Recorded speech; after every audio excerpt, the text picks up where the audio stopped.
Do What You Are by Paul D. Tieger, Barbara Barron, and Kelly Tieger. Picture this. Our friend Ellen was absolutely fuming. She worked in the computer industry and was genuinely talented at what she did. Sharp analytical mind, solid technical chops, years of experience under her belt. Everything looked perfect on paper. She'd been hired just 6 months earlier to do the complex design work she'd built her reputation on. Then the bomb dropped. A huge assignment, a massive system upgrade for a growing retail chain, went to her coworker, the guy she privately called the most boring man on earth. Ellen couldn't wrap her head around it. She'd been so careful about choosing this job.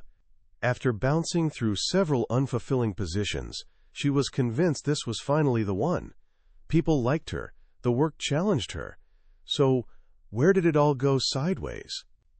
Here's the thing, and it's what we're diving into today. That boring coworker?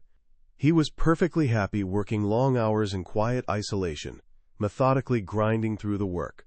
Smart guy. Totally reliable, never caused drama. Turns out, he was actually the perfect fit for that specific project. And get this, he genuinely enjoyed it. Ellen, though, she came alive when rallying a team together. She thrived on face-to-face client meetings, breaking down complex systems in ways people could grasp, and basically charming everyone into doing amazing work. She lived for meetings and industry conferences. Problem was, her new role didn't involve much of that stuff. It demanded more solo time, deeper concentration, laser focus on single tasks. Not really her jam. Despite all her careful planning, all those meticulous checklists and pros versus cons lists, Ellen had missed the single most important piece of the puzzle: her own personality. For over 3 decades, Do What You Are has helped more than 1 million people avoid Ellen's mistake. It's been a lifeline for folks standing at career crossroads, wrestling with that age-old question, what do I want to be when I grow up? And trust me, that question doesn't magically disappear after high school. The authors, Paul Tieger, Barbara Barron, and Kelly Tieger, uncovered something profound. Career satisfaction isn't about contorting yourself to fit a job description. It's about finding work that fits who you actually are. Today, I'm sharing that insight with you. By the time we're done, you won't just understand some abstract theory. You'll have a completely new lens for seeing yourself. One that can guide you toward a career that doesn't just cover the bills, but genuinely energizes and fulfills you. Work that lets you be authentically you. Here's the uncomfortable truth. Most of us make our biggest career decisions when we're least equipped to handle them. When you're young, you've got all this idealism and enthusiasm, which is wonderful, but very little real-world experience to back it up. You're vulnerable to well-meaning advice from parents, teachers, and friends telling you what you should do. No wonder so many people start down the wrong path, only to realize years later that their career feels off, like wearing a suit that doesn't quite fit right. The authors worked with a client named Alex, a 39-year-old doctor. Successful practice, beautiful family, the whole package. From childhood, everyone just assumed he'd become a doctor, family tradition and all that. Through 12 years of college, medical school, and residency, he never questioned it. But 5 years into his practice, he came to a painful realization. He didn't want to be a doctor anymore. Actually, he probably never did. Think about that for a second. How many people do you know who, if asked, if you could do any job in the world, what would it be, would pick something completely different from what they're doing now? The authors suggest it's at least half of all workers. So what's going wrong? Traditional career counseling focuses on what the book calls the big 3: your abilities, your interests, and your values. Sure, those matter. You need the skills to do a job, it helps to find it interesting, and you want to feel good about the work. But this barely scratches the surface. Let me have you try something. Wherever you are right now, write your signature with your dominant hand. Go ahead. Feels pretty natural, right? Easy, effortless, quick. Now do it again with your other hand. How's that feel? If you're like most people, words like slow, awkward, hard, and draining come to mind. It takes way more energy and concentration, and the result just isn't as good. This right here is the heart of Do What You Are. The authors argue that each of us is born with an innate personality blueprint that stays with us throughout life. Finding satisfying work is like writing with your preferred hand. It lets you use your natural strengths in ways that feel effortless and energizing. Forcing yourself into a mismatched job is like spending 40 years writing with your wrong hand. Sure, you can manage it, you might even get decent at it, but it'll always be a struggle. It'll always drain you. The secret, then, is knowing yourself, understanding your innate blueprint. And the key to unlocking that blueprint is a personality assessment system based on the groundbreaking work of Swiss psychologist Carl Jung and two American women, Catherine Briggs and her daughter, Isabel Briggs Myers. They discovered that human behavior, which seems random on the surface, is actually quite predictable.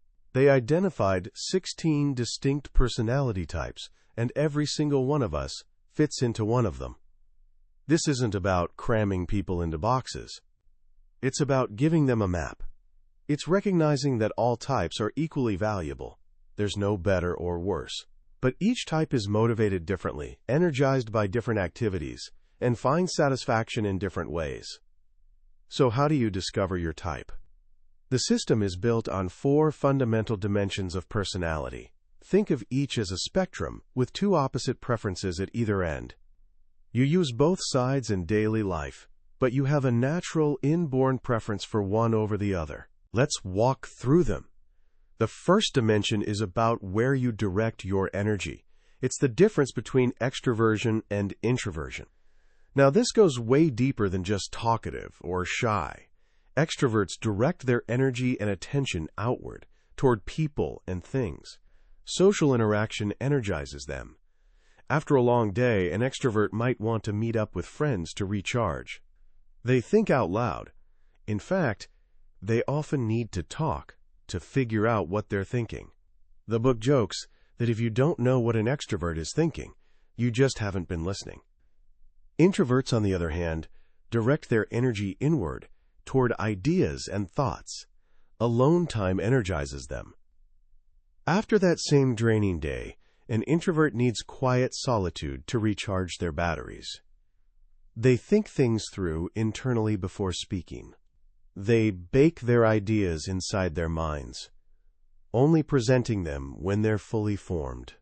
If you don't know what an introvert is thinking, you probably haven't asked, or you haven't waited long enough for their answer. Here's how the authors illustrate it. Imagine a party. An extrovert arrives excited to dive in, meeting new people, jumping between conversations. They leave buzzing with energy. An introvert might enjoy a deep one-on-one conversation, but all that small talk drains them. They leave exhausted, needing to retreat to their inner world to recover. Neither is better. Extroversion's gift is breadth, knowing lots of people, and being interested in many things. Introversion's gift is depth. Fewer interests, but pursued with incredible focus. The question for you: where does your energy come from? The outer world of action or the inner world of reflection? The second dimension is about the kind of information you naturally notice. This is the difference between sensing and intuition. People who prefer sensing trust what's real and concrete. They gather information through their 5 senses: what they can see, hear, touch, taste, and smell. They focus on facts, details, and personal experience. They're grounded in the present reality of what is. When a sensor looks at a situation, they want specifics, data, proven facts. People who prefer intuition are more interested in meanings, relationships, and possibilities beyond sensory information. They trust their 6th sense, reading between the lines. They're drawn to patterns, implications, and the big picture. They're oriented toward the future and, quote, what could be. When an intuitive looks at a situation, they want to know what it means and where it might lead. Imagine 2 friends taking a walk in the woods. Abdul, a sensor, is noticing the pine scent, the specific bird species he hears, how sunlight filters through leaves. He's fully present, enjoying the sensory experience of the moment. His intuitive friend Jessie is also enjoying the walk, but her mind wanders elsewhere. The walk sparks new ideas. Tree patterns might remind her of a work problem she's solving. The open sky might inspire thoughts about long-term goals. Her pleasure comes not just from the trees themselves, but from what they inspire and represent. Neither way of seeing is wrong. They're just different. Sensors are the realists, the pragmatists keeping us grounded. Intuitives are the visionaries, the innovators pushing us forward. Do you naturally focus on tangible facts in the here and now or abstract possibilities of the future? The third dimension is about how you prefer making decisions. This is the difference between thinking and feeling. This one's important because the words are misleading. Thinking doesn't mean you're smarter, and feeling doesn't mean you're more emotional. Both are rational decision-making methods. They just use different criteria. People with a thinking preference make decisions based on logic, objectivity, and impersonal analysis. They step back from situations to find the most logical, fair, and consistent solution. They pride themselves on being truthful, even when it's not tactful. Their goal is objective truth. People with a feeling preference make decisions based on personal values and how choices will affect others. They step into situations to understand the people involved. They're guided by empathy and a desire for harmony. They consider it important to be tactful as well as truthful. Their goal is the most harmonious outcome. The book gives a powerful example. Imagine a manager, Tara, who must lay off one employee. The choice is between Ted, 57 years old, with 22 years at the company, and Alan, 36 with 2 years there. Both perform satisfactorily. Tara, a feeler, argues for keeping Ted. She talks about his loyalty, his family situation, how difficult it would be for someone his age to find another job. She feels rewarding loyalty is important for everyone's morale. Her boss, Kate, a thinker, sees it differently. The decision must be based on what's best for the company. Alan has more growth potential. Ted earns more and has higher potential healthcare costs. From a purely logical, objective standpoint, letting Ted go makes more sense. Who do you agree with? There's no right answer. Both are making rational decisions, just prioritizing different things. Tara prioritizes human impact. Kate prioritizes business impact. Do you naturally lean toward impersonal logic or personal values when making choices? Finally, the fourth dimension is about how you prefer living your outer life. It's the difference between judging and perceiving. Again, tricky words. Judging doesn't mean being judgmental, and perceiving doesn't mean being perceptive. People who prefer judging like their lives structured, planned, and orderly. They feel calm when things are decided and settled. They make lists, stick to plans, and enjoy checking things off. They experience tension until decisions are made. They crave closure. People who prefer perceiving like their lives flexible, spontaneous, and open to new possibilities. They see plans and schedules as confining. They enjoy adapting to new situations and prefer keeping options open as long as possible. They experience tension when forced to make decisions too soon. They want to see what else might come along. The book paints a vivid picture of two desks. The judger's desk is typically neat and organized. Inbox, outbox. A to-do list with most items crossed off by day's end. The perceiver's desk often has several works in progress, maybe a few just-for-now piles. When a perceiver gets a conference brochure for 4 months away, they think, that's a long way off. A lot could happen. I'll just put it here for now, and add it to the pile, keeping options open. The judger, getting the same brochure, would immediately decide. Toss it, sign up, or pass it along. Decision made, item cleared. Do you prefer a life that's planned and settled, or one that's flexible and spontaneous? There you have it. Extroversion or introversion. Sensing or intuition. Thinking or feeling. Judging or perceiving. Your unique combination of these 4 preferences gives you your 4-letter personality type. An ESTJ is vastly different from an INFP. Understanding your type helps you understand your unique path to career satisfaction. But the book goes deeper. It introduces another powerful layer, the 4 temperaments. For centuries, thinkers have noticed humanity seems to fall into 4 broad natures. The authors, building on psychologist David Kiersey's work, show how these 4 temperaments align with certain preference combinations. Understanding your temperament reveals your core motivations. First, there are the traditionalists, the SJs, combining sensing and judging. These are ESTJs, ISTJs, ESFJs, and ISFJs. Their motto could be, "If it ain't broke, don't fix it."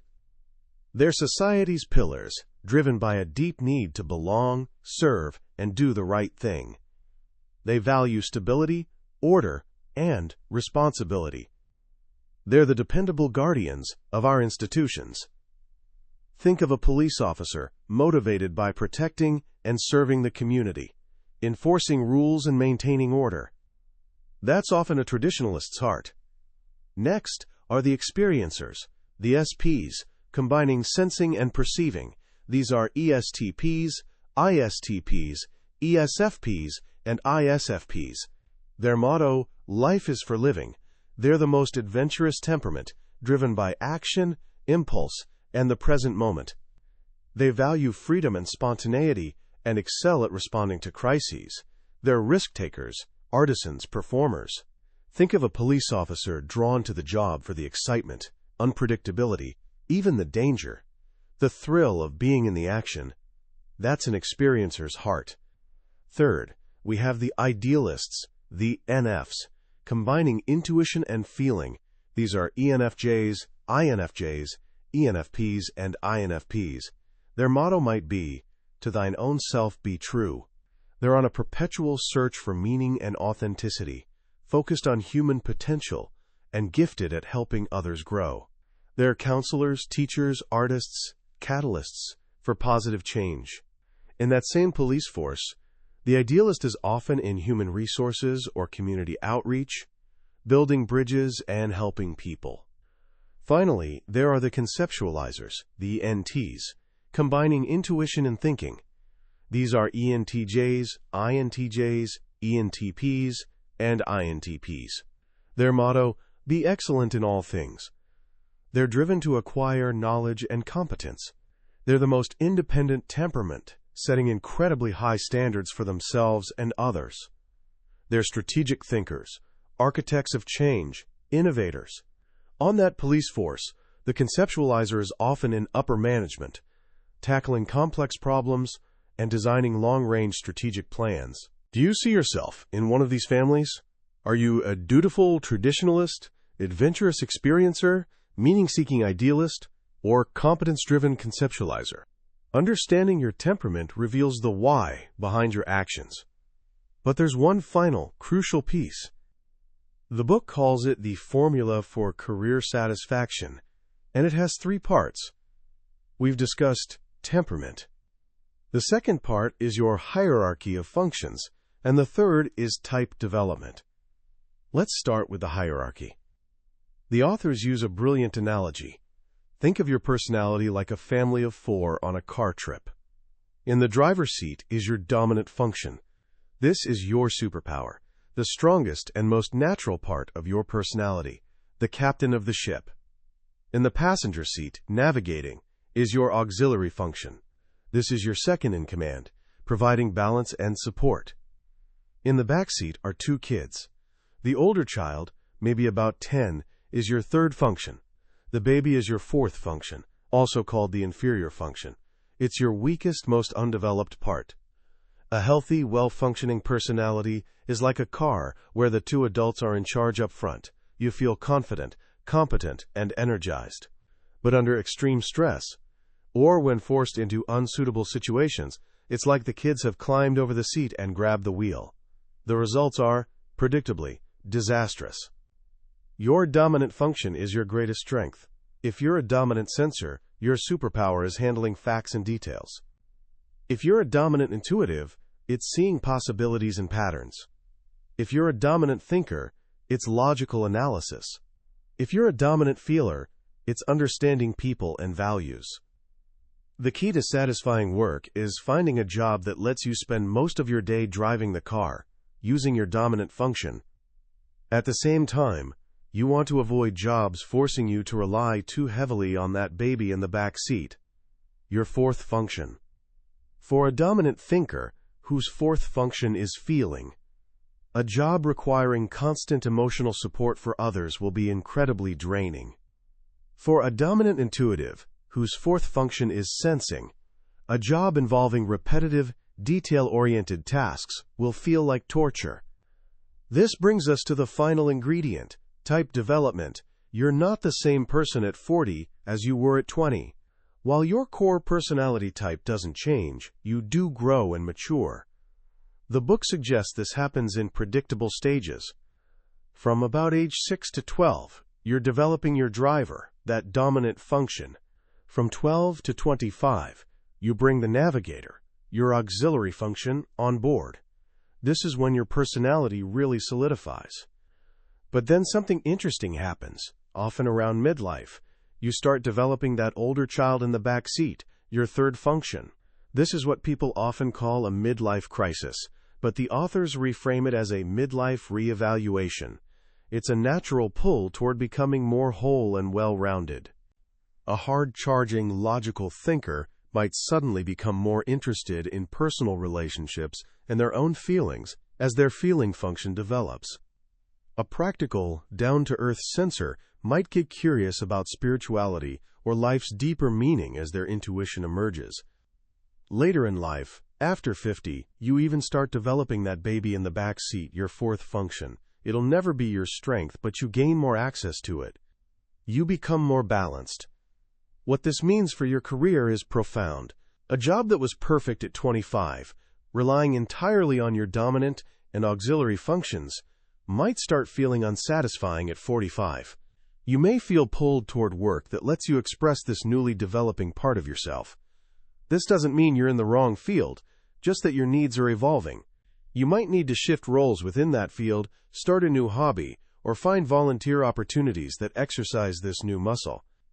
So the complete formula for career satisfaction is this: find work consistent with your innate temperament. That makes good use of your dominant and auxiliary functions, and that syncs with where you are in your type development.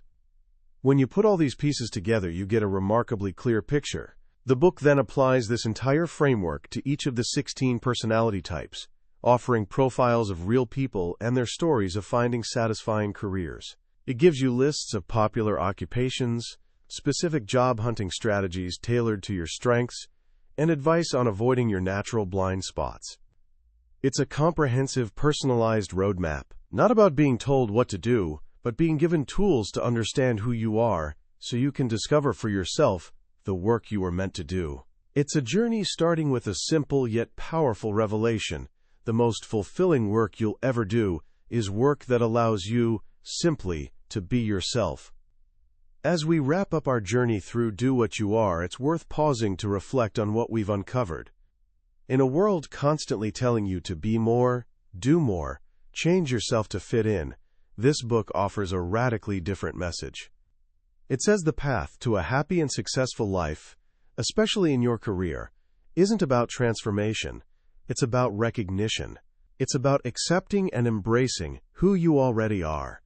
The most profound lesson here is about authenticity. The authors show us, with decades of research and countless stories, that true satisfaction comes from alignment. When your work aligns with your natural personality, it stops feeling like work. It becomes a source of energy, a form of self-expression. Remember that analogy of writing with your dominant hand? That feeling of ease, of flow, of effortless competence. That's what a well-matched career feels like. The struggle, the drain, the constant feeling of pushing a boulder uphill, that's a mismatch. For someone at the beginning of this great adventure, this is incredibly empowering. It frees you from the pressure of trying to be someone you're not. You don't have to force yourself to be an outgoing networker if you're a quiet introvert. You don't have to pretend to love abstract theories if you're a practical, hands-on sensor. There's a place in the world for your unique combination of gifts. The challenge, and the adventure, is finding it. So how can you start applying these ideas right now, today? Here are a few simple actions you can take. First, just start noticing. As you go through your day, pay attention to your energy. What activities make you feel alive and engaged? What leaves you feeling drained and bored? Don't judge it. Just observe. Is it being in a big group of friends or having a quiet conversation with one person? Is it figuring out project details or brainstorming the big idea? Your energy is your compass, pointing you toward your natural preferences. Second, think about your handedness in daily life. What's a subject in school, a hobby, or a part-time job that feels like writing with your dominant hand? What about it feels so natural? Now, what's a task you dread? One that feels like writing with your other hand. Try identifying what makes that task feel so awkward. This simple reflection can start revealing your personality patterns. Third, use the people who know you best. Ask a parent, sibling, or close friend. When you see me at my absolute best, happiest, most energized, most in my element, what am I doing? Sometimes people who love us can see our natural gifts even more clearly than we can. Their answers might surprise you and give you valuable clues on your path of self-discovery. That was a summary of Do What You Are by Paul Tieger, Barbara Barron, and Kelly Tieger. We've explored the core ideas today, but I'll be honest, a summary is like looking at a map of a beautiful country. The map is useful, it shows you the layout, but it can't compare to actually walking the trails, smelling the air, and meeting the people. The real magic of this book is in the details, the specific profiles, the tailored advice for your unique type. This summary is designed to help you decide if this journey is one you want to take. If anything we've talked about today sparked a flicker of recognition in you, I encourage you to grab a copy. Reading it isn't just about learning. It's an act of self-discovery that can genuinely change how you see your future. The link to the book is in the description. Also, if you found this summary valuable and it gave you a new perspective, please hit that like button and subscribe to the channel. It lets me know we're on the right track and ensures you won't miss our next journey into another life-changing book. Let's keep growing together.